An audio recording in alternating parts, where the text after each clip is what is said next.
think the world puts a lot of pressure on you. Like, things are so serious. Like, it's all up to you. The chickens remind me of this. And I think life is just like feeding the chickens. It doesn't have to be great. You just do it. They don't care. They don't think this was a good or a bad meal, or a good or bad life. I think animals get it because they lack the ability to think deeply. So they just accept and enjoy life. There's no big mystery. We as humans have the ability to ponder the great unknown.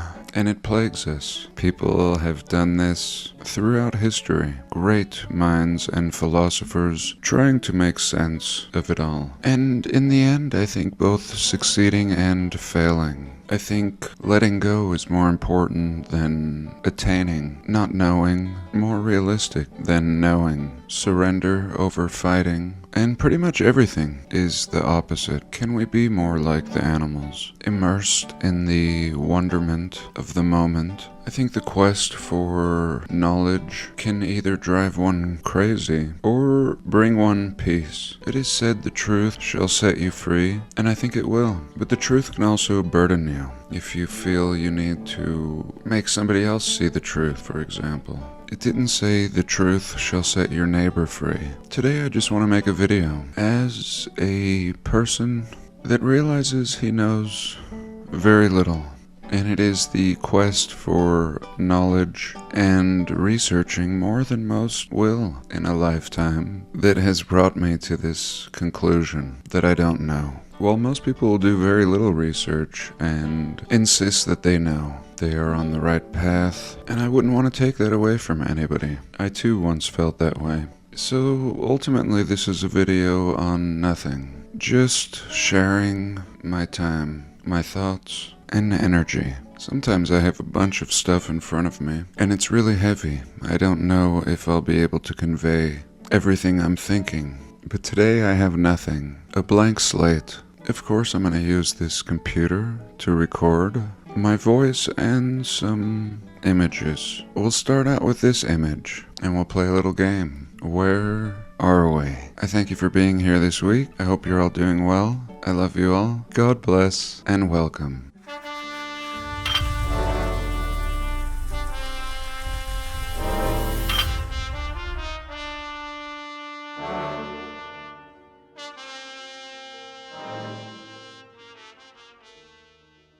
So where are we? We see this super tram, Swiss cottage. What is this super tram? It seems to take you up the hill. We can see this brick building burnt, everything in really rough shape, built of brick. Here we see a sign for biscuits, 5 cents, the National Biscuit Company. So that's it. That's about all you might be able to sell these people. I mean, somebody thought it was important to advertise biscuits to these people. These people. This man has kind of a Russian-looking hat. Perhaps they're going to take the tram here. Tram looks really run down. It looks like it goes under the road here. And these children appear to be barefoot. Mommy, can we have a biscuit? We can't afford those biscuits. That's 5 cents. And actually we can see this logo. I recognize it as the Nabisco logo. And just recently, I mean a few months ago maybe, I saw the Nabisco logo and thought, God, it looks so techy. It's like there's some Antiquitech up here. So this picture is in Cincinnati, Ohio, the Mount Adams Incline. An alternative view of the scene's last glimpse. Much of this must have been destroyed.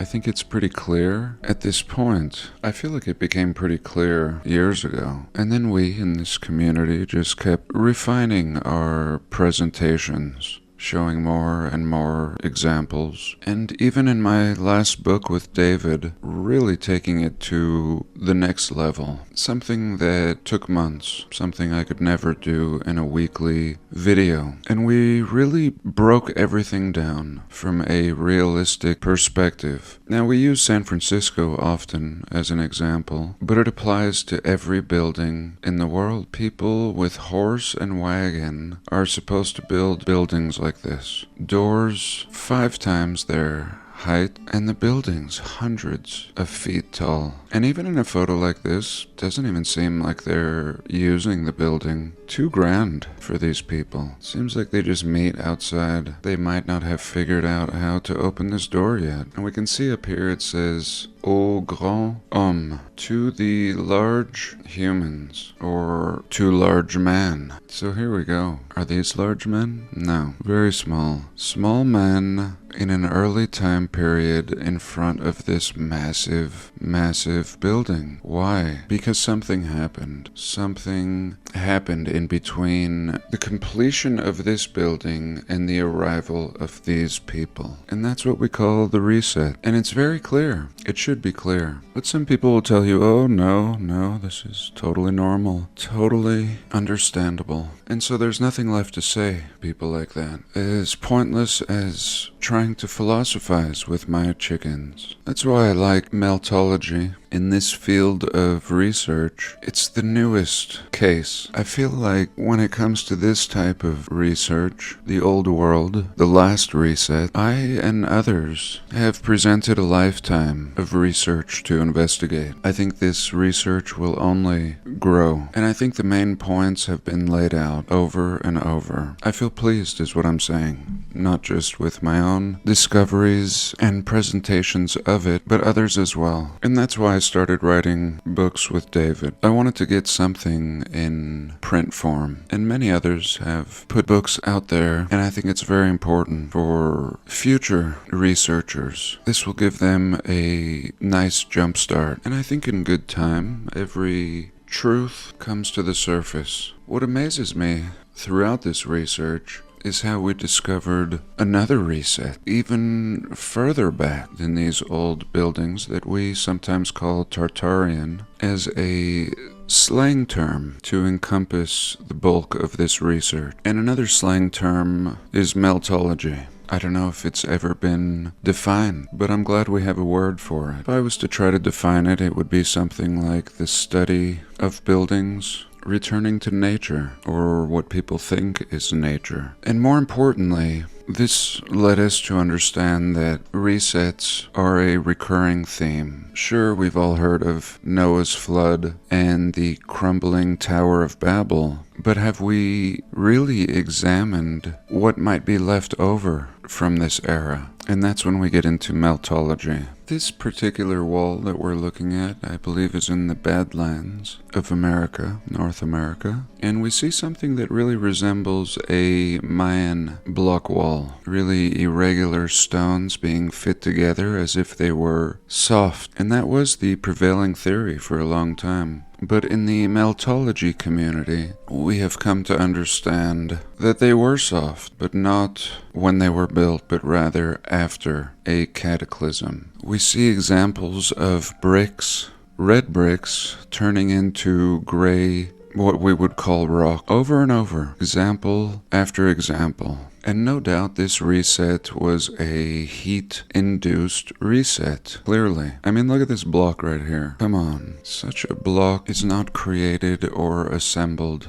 this way. This is a byproduct, and that's why people had such a difficult time making sense of what we see examples of throughout the realm. People might say, why would they put this little stone in here? It doesn't make sense. And it's true. It doesn't make sense because they didn't put a little stone in here. And here's that man standing in front of this wall. Almost unrecognizable, but he recognizes it, and he's not even in our community. But he recognizes this as an ancient wall. And my thoughts are, is it really that ancient? Or may it be more recent? May all the ancient ruins found in various states of condition be more recent? In this case, could it be a remnant of a past civilization? I say yes, but mainstream is not even acknowledging this particular site. Even at a place like Rockwall, Texas, where we have the same thing going on,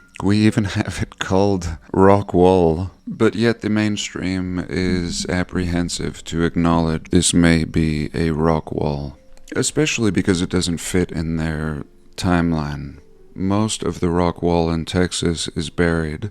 Now, not too long ago, I went out to a place called Shiprock in New Mexico, out on the Indian reservation. And there's a similar wall out there that runs for miles and miles. And what we can see at Shiprock is exactly what we see out here at the Badlands, which I think is in South Dakota. Maybe clues for everyone to see. But I don't think you're going to get the admission or the disclosure from the so-called experts that we would hope for. Many great minds in the past have figured out a lot. And yet what we see historically is they die penniless and their work virtually unknown by the greater population. That's why I think we have an advantage in this community, because the experts on this subject comprise of an entire community, truly organic research. And clues like this will soon disappear. They're everywhere, lending to a past reset. Very easy to change history if it's things like this that you're dealing with. And sometimes they'll just chisel such signage off and replace it with something else. Or sometimes they'll add a 1 in front of such a date if they want to leave it. But this one picture says so much. And I'm really into the pictures that say a lot. I think people should really consider this idea and this picture, what it says. It says that this beautiful building that nobody builds like today. I mean, I would love my house to be built by this builder. I wish I was the builder. Build myself one. Looks like a lot of concrete, a lot of molds, a lot of steel in there. Unbelievable. This building is established in 888. Next, this building is a grocery store. Groceries. And this building, finally,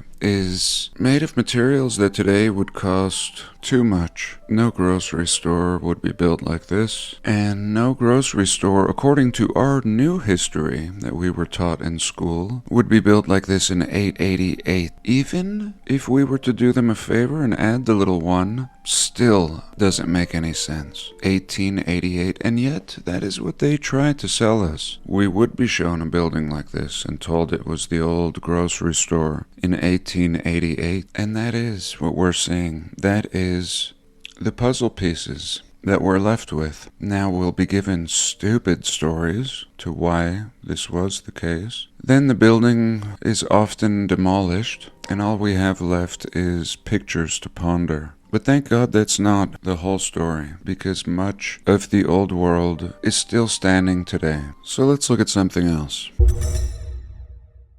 Okay, this was something that was sent to me by a channel called Streets of Tartaria. And it's really good because when we first started this research, people used to say, "Where's the proof for this research? Surely my grandmother's diary should have said something." And I think when you're just born into something, it's just normal, no matter what it is. What will make it seem unusual is perhaps the interaction that your family may have with the surrounding world, or perhaps your own feelings. As I said, when I was a child, growing up in Atlantic City, I got a weird feeling from what I now recognize was the old world. But here we see a quote from a journal 5 years after the Mormons entered the Salt Lake Valley in 1852. The quote was discovered in the Journal of Discourses, a discourse by President Heber Kimball, delivered in the Tabernacle in Salt Lake City, October 7th, 1852, at the General Conference. Now, the Mormons just arrived to Utah in 1852, so already the fact that they have a tabernacle, or the tabernacle, built is pretty ridiculous.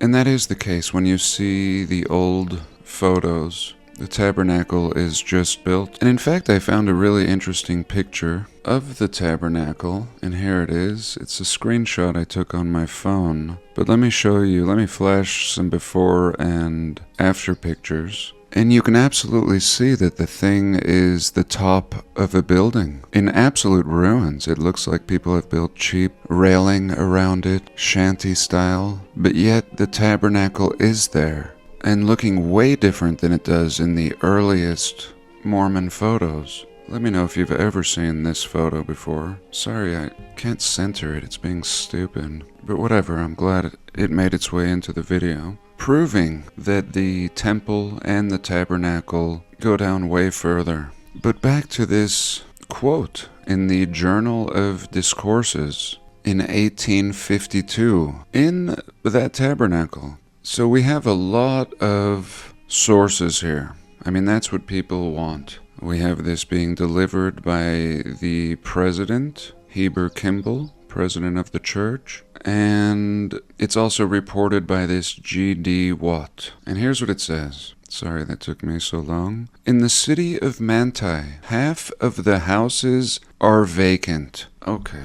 So this is 1852. Let me flash a picture of the Manti Temple. I showed it in my last video, or the one before that. The Manti Temple. I brought up Manti because it's in the middle of nowhere. I was showing a picture of the Ogden survey and stressing how Utah has towns in the middle of the mountains in this early time period. One of them is called Manti, and here's the quote. In the city of Manti, half of the houses are vacant. There are houses enough empty there to accommodate 50 or 100 families. Okay, let me stop. This is it. This is what people have been asking us for years. Like I started out the video with, there is so much proof, but not many, but few were unsatisfied and said we need records. One of them being quantum of consciousness. Today I think he believes in this, but back when he used to talk about his family journals being absent of such talk. And the Mormons are meticulous record keepers, records that would help prove this theory, being that we are a people occupying the homes of a past civilization. And here we go. In the city of Manti, there are houses enough empty there to accommodate 50 or 100 families. In Iron County, also there are similar advantages. What are they saying here? They're basically saying that there's empty houses in Manti, enough to house 50 or 100 families. They're also saying in Iron County and neighboring towns, there are similar situations, hundreds of empty houses. This, again, let me remind you, is in 1852. 1852. Literally, the first families arrive in 1852, and this is their account. Now, thank God this exists, but it's not something that's going to be taught to the masses. No. I mean, what say you if you were in 1852 and you are told of empty cities ready to be occupied and inherited? And there we go. This is the truth. And this will be the truth with every city in the realm. And as much as I've done this research, this is a first. This is a sourced account. It's not just somebody's handwritten journal, and that would be fine. That would be a baby step. This is an official Mormon record from 1852. Now they go on. We will fill up these mountains, take up the land, and as they used to say in the States, become squatters, and we will become thicker on the mountains than the crickets ever were. There we go. What can I say? And I thank my friend for sharing this with me. And this is so far away from Salt Lake City. That's what's extra interesting. This is, to this day, a very sparsely populated part of Utah. So that's it. I think I'll just end with this picture shared by Our Melted Reality. He made a really funny video. But I hope you've enjoyed. Thanks for being here. I love you all. God bless, and I'll see you next week.